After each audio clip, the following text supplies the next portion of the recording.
Kamil, 3 years in Copenhagen has come to an end. How do you feel about that? Yeah, I mean, all the good things at some point come to an end, but yeah. I think it was a mutual transaction, and I think I gave absolutely all I had to FCK, and I get even more back. Yeah. Very easy interview to do, by the way. Yeah, I mean, it comes to an end right now, but you never know in a football. And I mean, I've been in a few places in my life, and not always you that satisfied after the time you spend somewhere, and not always you go the path that I took in FCK, and most importantly, not always you're that successful in football, and yeah, I was really hoping to win the third championship in a row that we didn't do, and that's probably gonna hunt me for the rest of my career. So maybe at some point I'll have to go back and win it. What has the past 3 years meant to you personally? Well, I'm 25 now, and you can say it's not a lot. You can say it's actually, you know, being pretty mature. But I remember coming in, I was 22, and we can put the first interview why I came to Copenhagen, and I haven't been wrong in what I said, I think, and you know, I think I experienced my definitely highest highs and my lowest lows, and that's what the good journey I think should have, and well, you know, it's something that I could talk for hours, but at the same time I don't really find the words how to describe it, and and it's probably gonna be a shit interview because of that, but you know, you can't have it all. And looking back, what has been the best memory here? It was actually so many of them that I would feel absolutely not fair to classify it in some kind of order, but I think you know, you love winners in Copenhagen, and I guess the first championship was probably the most encouraging, in a way that you could see how much the fans and some of the players thrive on you know, they're eager to win the league, and it was a different story than, you know, the next season, because it was just 2 teams competing for it, and it's always a little bit more hectic because, you know, you just keep finding the other team results. And I think in general it has to be the first championship, because it was the first thing I have ever won in my career. And not because it was the first thing, but I think it was a difficult task to do, and it was not it wasn't based on the greatest years in Copenhagen, you know, prior to that championship. So you know, I think we supposed to, and we always gonna be the favorites to, you know, we always gonna be meant to be the favorites, but I don't think we were that big of a favorites when the season started, and you know, I think we just started that season pretty average, and then at some point, you know, it kickstarts definitely, and you know, the amount of clean sheets and all the, you know, individual records or whatever, you know, that's something that, of course, the main picture is the championship, but you know, as a footballer, you always would like to leave something behind you, and you know, I'm not gonna blame that the strikers are always remembered a little bit more than the other players, and it's a little bit easier for them to put themselves in the books, you know, being a top scorer or something. You know, as a goalkeeper, I think it's quite difficult to find the balance. How important for you are the individual performances, and how important is the team performance? And you know, I think it's very rarely in football that you get both things at the same time, and I was lucky enough to have it both. So I'm gonna say the first championship, you know, that we won in a way that we did, and yeah, it was pretty fun, you know, coming to Copenhagen, and you know, people are always going to doubt, you know, and people are not always going to be convinced to you. And, you know, that's not trying to take the pressure off myself, but the fact that, you know, I didn't back up my talking until then, you know, it was just nice talking and pretty entertaining interviews, but there wasn't a real success behind it, and it tastes twice as good because you could back it up, and you could prove people wrong. And I guess in football, a part of, you know, fulfilling your dreams and, you know, doing the things that you dreamed of, it's proving people wrong, and I've been lucky enough to do that. But at the end of the day, you know, the most important thing you play for is the fans, your own fans. You know, there is always going to be, you know, talks and everything from the other teams, and I always say, no matter how important that they talk about you, but you know, to see the acceptation, or to see the joy that they give their own fans, that's something that definitely brings the fuel in you, and you have something to play for. And you know, not gonna lie, you play for money, you play for a million different things, but at the end of the day, you know, you locked on the stadium with, luckily we had a very big average of the capacity through my time in FC Copenhagen, probably the biggest that the club ever had, and I'm pretty sure that's going to be the direction it's going to go from now on. And you know, it's been always a pleasure to play in front of very demanding crowd, but that's what players in a club like this should always feel, because you not only represent yourself.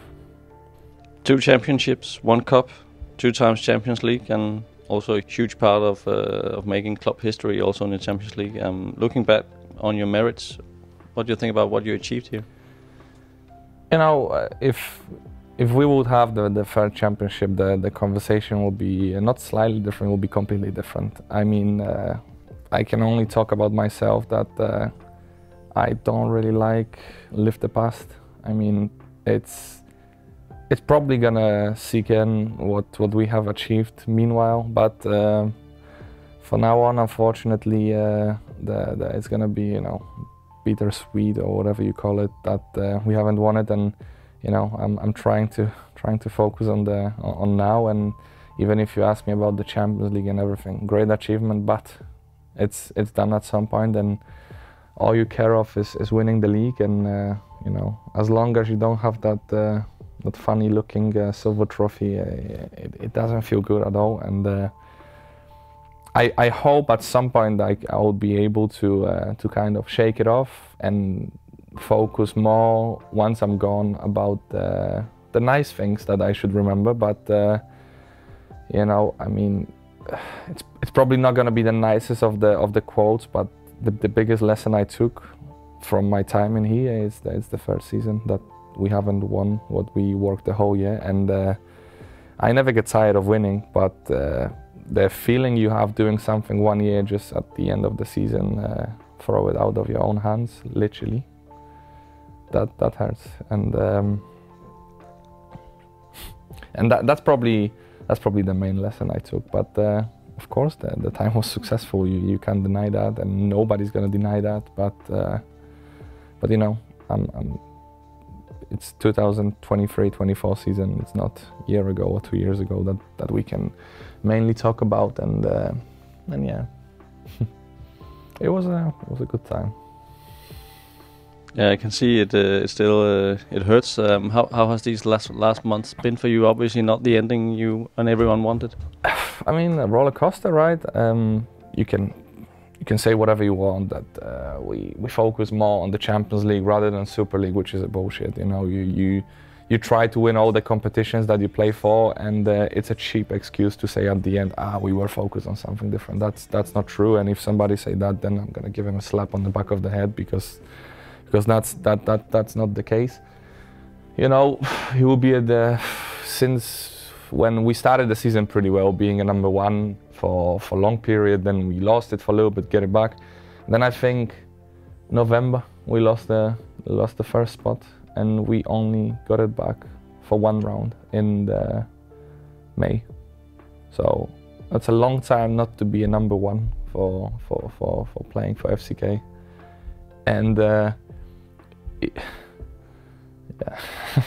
It's funny because it was, you know, funny and saddened on the same time, because we had it.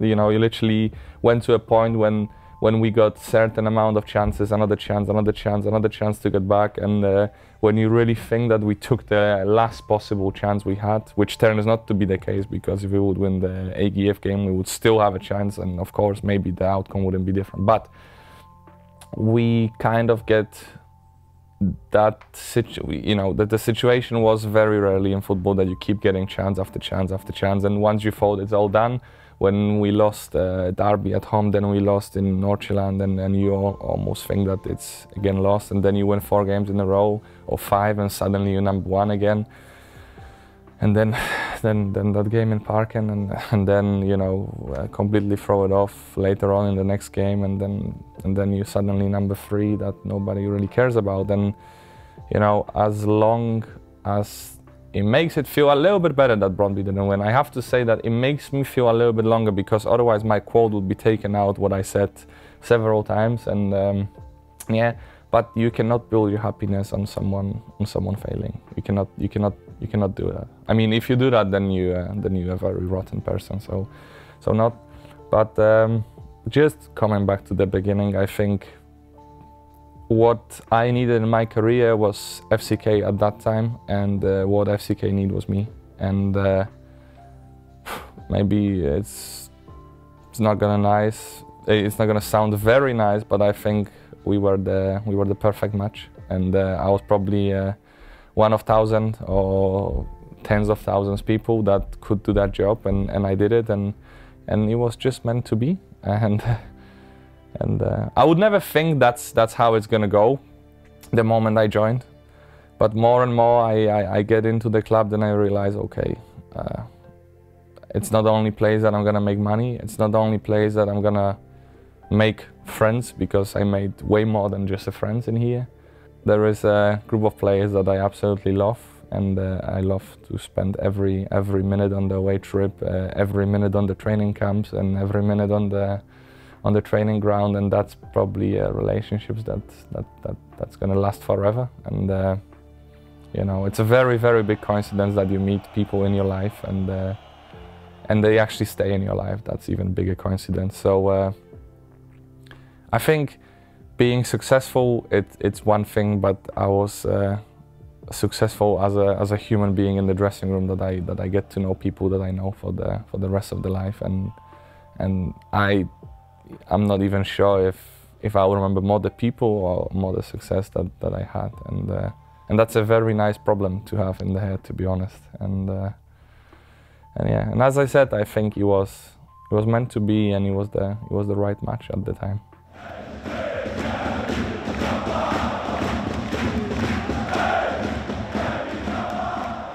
And speaking of a special connection, how would you describe the bond between you and the fans? We didn't start it too well, I don't think, and I'm not surprised, to be honest. It was good because it was a fair judgment that you give the credit where the credit's due at the time, and I think they got convinced to me, and even in the darker times, I always could feel the support. So it's a pretty good feeling to know that you have people behind you, because it just makes the job easier. And I mean, I don't think there is many players from abroad that started to chant the songs, you know, at Brøndby Stadium after the game. So it's a pretty nice feeling, and I think I will for sure I will remember them for the rest of my football career, because some atmospheres that I experienced here were unique. I remember when we played for the first championship, and there was this protest against the police or something, with 30 minutes silence on the stadium, and after that 30 minutes, I think that was the loudest parking I ever had. And it was the most boring derby I ever played, by the way, because we just came in, won the game, and that was the story of it. And if you would actually put 3,000 people on the stadium, nobody would really notice it's a derby, because it complete devastation, really. It was just the most boring game I think I played. I had a one shot on target, if I'm not wrong, and maybe that was the only time that they were in our penalty box. So I remember for most of the games I was just listening to the fans singing the songs, because it was that loud that it was actually difficult to get away with it. Because, well, you know, as much as you admire support, then sometimes there is moments in the games that you don't really hear it, because you more focus on what you're doing. But I think that was that one significant game that I will always remember, because it was probably twice as loud as it normally is. So I remember the weird conversations we had in the dressing, like, well, what the fuck are they doing? You know, we're playing for the championship first time in 3 years, and they fucking decide not to sing, you know. So you know, but then we got proven why they did that. Any message to the fans? Thank you. I mean, what else to say? If I would be silly, I would say you're welcome, but but that would be a little bit too much. No, just thank you. I mean, thanks for all. It's a special thank you to my better half, that whenever it was difficult, you made it right for me, and when I had half of my face broken, you were the one to convince me to keep playing football, to convince me to train every single day, and well, if not you, then there will be no Kamil. What are you going to miss the most?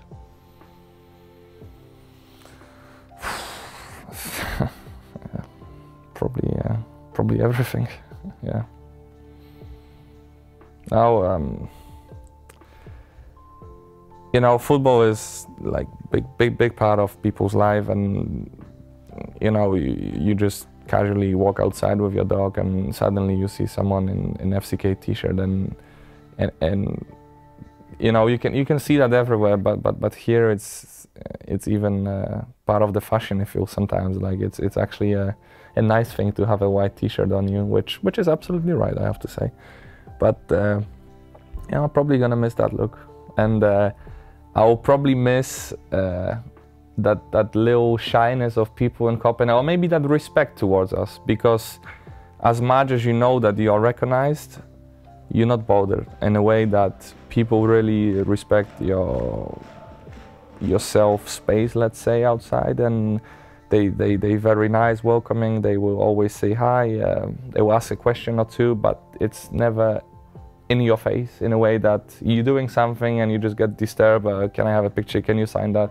That's not the case, and I will really always admire the respect we got from the fans after games that we won, the games that we lost, the games that we draw, that they could always respect our private life in a way that it was never intimidating, that you could feel, okay, we lost the game, you cannot go out from your house. You could always do that. So probably that's the thing I'm gonna miss, because you really feel special playing in this football club, live in this city, but at the same time you feel so normal, and I think that's very difficult to accomplish, especially in a small big town, I would say, because Copenhagen is a small big town, as I call it. So I will miss the stadium, I will miss the fans, I will miss the guys in the dressing room. I will not miss you guys.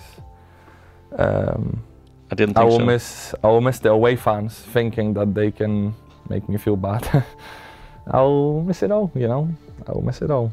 But the good thing is, the moment that Kamil leaves, and there's gonna be someone good in the Superliga, they will always compare him to me, and they will always have to show my records, you know, that he's maybe getting closer or he falls short.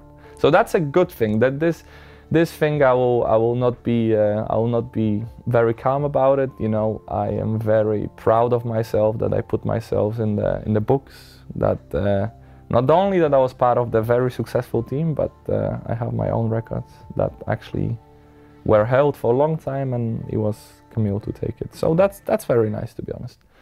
So I'll miss it all. I'll miss Denmark as well. I will. I spent a long time in Denmark, by the way. So I will miss it too. Which save means the most to you? I probably had around 5 saves in this club only, so there is not that much to choose from. I don't know really.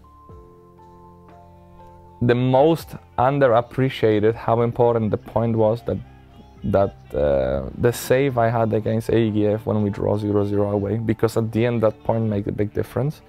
But in the moment it didn't feel that way, because we were shit that game and we draw 0-0, and it didn't feel too nice.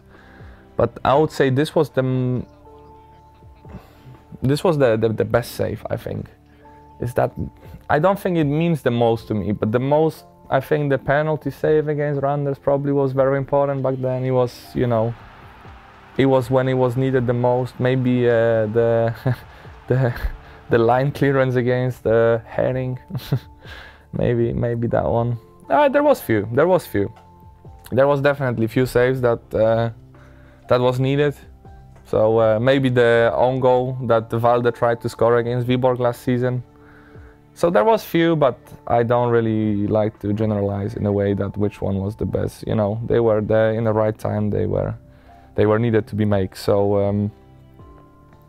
you know, it was a free roll. I only had, like, as I said, 5 saves in this club anyway. So yeah, I just did my job really. Do you plan to come back to Parken again?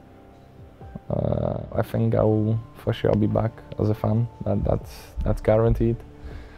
And as a player, I mean, as I said already, you know, the third championship that was meant to be won, it's not won. So we can call it unfinished business, I guess. But I think it would also be not fair to, you know, say it as clear as possible that one day I will be a FCK player. Maybe in the future I will not be good enough to play for FCK anymore, and this I will also accept. So you know, maybe when the right match is gonna be needed again, then maybe it's gonna be meant to be. Best of luck in Germany, and thanks for everything here. Thank you.